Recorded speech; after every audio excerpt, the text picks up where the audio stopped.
If I'm going to be honest, Hyrule Warriors was the only Dynasty Warriors-esque game I was interested in purely based on it being a Zelda game. And while I didn't pick it up around launch, I did at least want to try it because, again, it looked kind of fun. So years later, of course I did, and if I'm being honest, it's exactly what I expected from the reviews and hearing a decent amount of it and what a Dynasty Warriors game is like. I'm not saying that's a bad thing at all, I'm just saying that I 100% knew going into this game. But even then, I could still say I enjoyed my time with it, and a lot of it was because of the fan service. Also, keep in mind, I'll be talking about the Wii U version of the game, so anything that was added in, say, the Switch port or the 3DS port, I won't be mentioning it, but I'm pretty sure for the most part, they're not that different, other than maybe like a few different characters here and there. But I just want to put that in the video just in case. And now I think it's a good time to get into the likes and dislikes, and let's start off with the first like, that being the Kyoto Roster. And I think even without DLC and ports and whatnot, I think the base roster is pretty cool. It has a nice amount of fan service, and I think it has a lot of fun playstyle. With the base roster, I definitely like Gandalf, Fi, Gyohim, and a few others, just because I found them to be decently strong, especially with, say, something like Gandalf. And I think,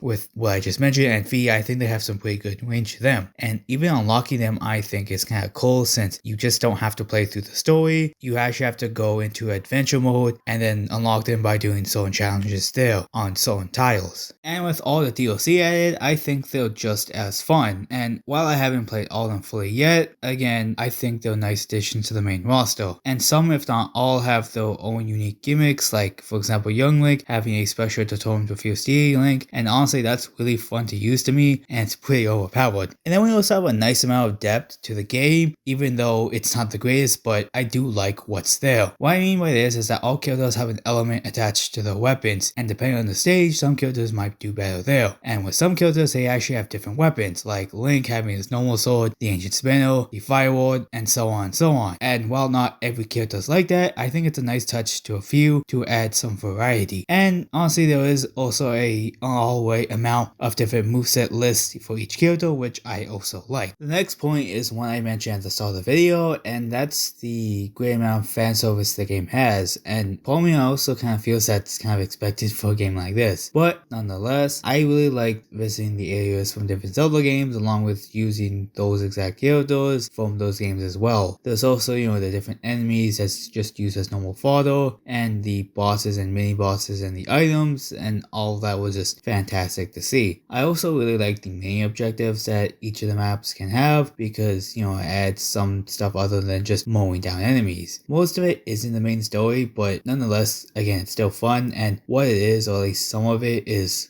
getting golden sculpturas, which I believe can give you all pieces and whatnot, and gain all pieces for your characters, and again, that's just pretty nice. On a similar note, I actually think the game has a decent amount of content, and you have the main story, upgrading the characters' weapons and their own skills, along with adventure mode. And in that mode, you actually have to meet a certain objective in that, part of the area, and there are some unique challenges, which I really like. There's also a bit more in the DLC and the Switch port, and I'm pretty sure the 3DS port, I'm not exactly sure, but more or less, it just adds, extra adventure mode maps, more bosses, and Ganon's Fury. And of course, all this stuff is included in the Switch port, so if you get that, you're already off with a great amount of content. I also really love the adventure mode, and it's the best part of me just because, of all the different challenges and whatnot. It's also the mode that unlocks some of the characters that are in the base watcher, and that's a really good incentive other than just getting them more rewards. And I definitely had quite a bit of fun with Hyrule Warriors, from the story to all the side stuff like adventure mode and all the little things in between. But even with all that, I still had a few issues here and there with the game, and one of the things I ended up disliking was how repetitive the game can get. The game has some cool stage stuff like transporting a bomb to a certain part of the stage to unlock something, but stuff like that gets repeated a few times and kind of stopped being cool to me. There's that, and more often than not, there are moments where you just have to go to a different part of the map since it got overtaken, and that's another thing that gets repeated off to try extend in the stage because your allies aren't really that strong. I kind of get that Dynasty Warrior-esque games are mostly just about fighting hordes of enemies, but I kind of wish they had more stage gimmicks to keep things more fresh. There's also all the side bosses and the bosses in general, but even then they're just mostly the same every time you fight them.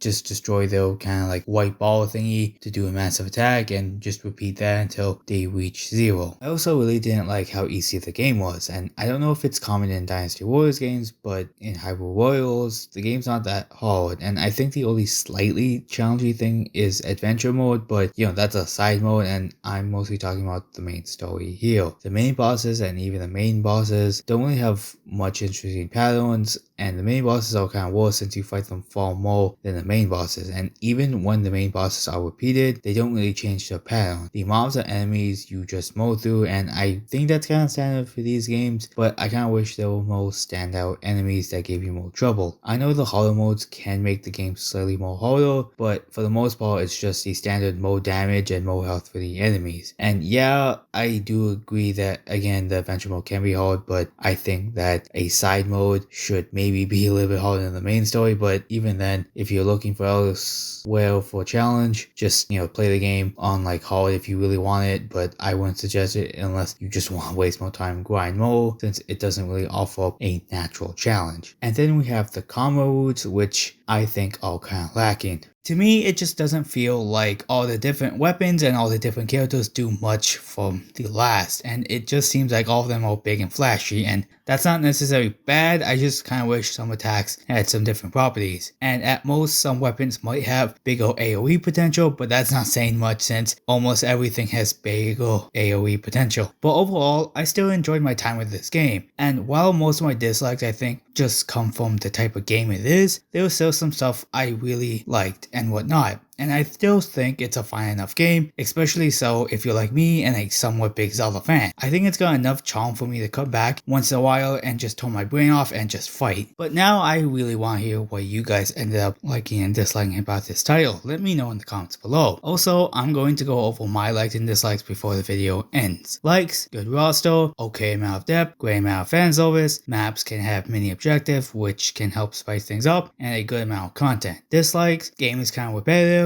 main story isn't that hard, and the combo routes kind of are lacking. Thank you all for watching, and see you guys later. And also don't forget to like, comment, subscribe, and follow me on Twitter, which is in the description below.